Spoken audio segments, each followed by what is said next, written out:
اس کو سراہا اور اس حوالے سے دونوں رہنماؤں نے تفصیلی بات کی۔ اطلاعات کے مطابق آج افغانستان کے صدر اشرف غنی نے بھی وزیر اعظم عمران خان کو ٹیلی فون کیا اور اسی حوالے سے پاکستان کی جو کوششیں ہیں اس کو سراہا ہے۔ افغان طالبان کا وفد جو پاکستان آیا اس کی بڑی امپورٹنٹ ٹائمنگ ہے، کیونکہ اطلاعات کے مطابق افغان طالبان اور افغان حکومت کے درمیان اب مذاکرات کی راہیں ہموار ہو رہی ہیں۔ اس دورے کے حوالے سے وزیر خارجہ مخدوم شاہ محمود قریشی کا کہنا تھا، ہم نے احاطہ کیا کہ اکتوبر 2019 سے لے کر اب تک کیا پیش رفت ہوئی ہے، کہاں کامیابیاں حاصل ہوئی ہیں، اور ابھی بھی اگر کوئی پیچیدگیاں ہیں تو وہ کیا ہیں۔ مشکلات کے باوجود، اور اس میں کوئی شک نہیں کہ اسپوائلرز موجود ہیں، اس کے باوجود میں پر امید ہوں کہ راستہ نکل سکتا ہے، اور میں نے دیکھا ہے کہ اس راستے کو ہموار کرنے کے لیے یہ ذہنی طور پر اور قلبی طور پر مجھے تیار اور آمادہ دکھائی دیتے ہیں۔ یہ سمجھتے ہیں کہ جو دوحہ میں ہمارا امن کا معاہدہ ہوا وہ اس کے پابند ہیں، اور سمجھتے ہیں کہ اس پر من و عن عمل ہونا چاہیے۔ عام خیال یہی ہے کہ جلد افغان طالبان اور افغان حکومت کے درمیان کلیدی جو مذاکرات ہونے ہیں ان کا آغاز ہو جائے گا۔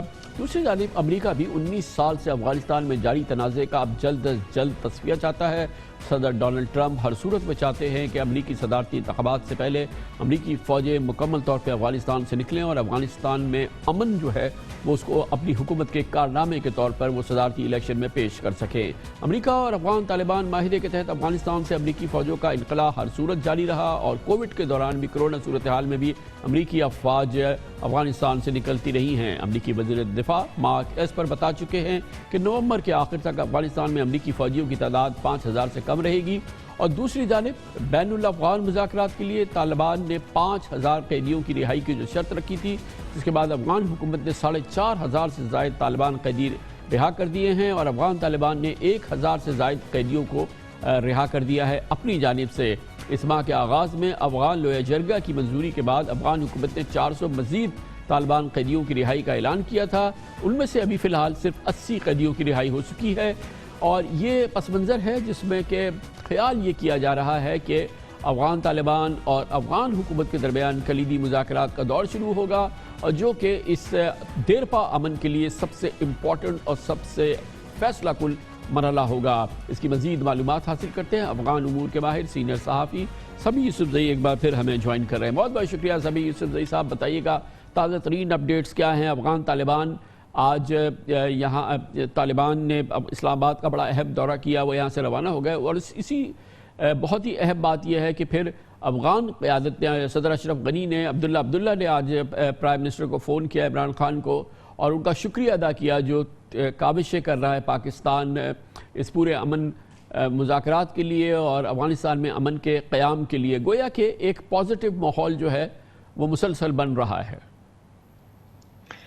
کامران صاحب، اصل میں افغان لویا جرگہ اور اپنے سگنیچر سائن کے باوجود جو انہوں نے آرڈر سائن کیا کہ ان قیدیوں کو رہا کرنا ہے، اشرف غنی صاحب نے پوری 400 قیدیوں میں سے 80 کو رہا کر دیا، باقی کو اس بنیاد پر رکھا کہ جب تک نیٹو اور طالبان اور امریکہ کے جو 6 قیدیوں پر جو پڑا پڑ گیا، جب تک وہ حل نہ ہو ہم رہا نہیں کریں گے۔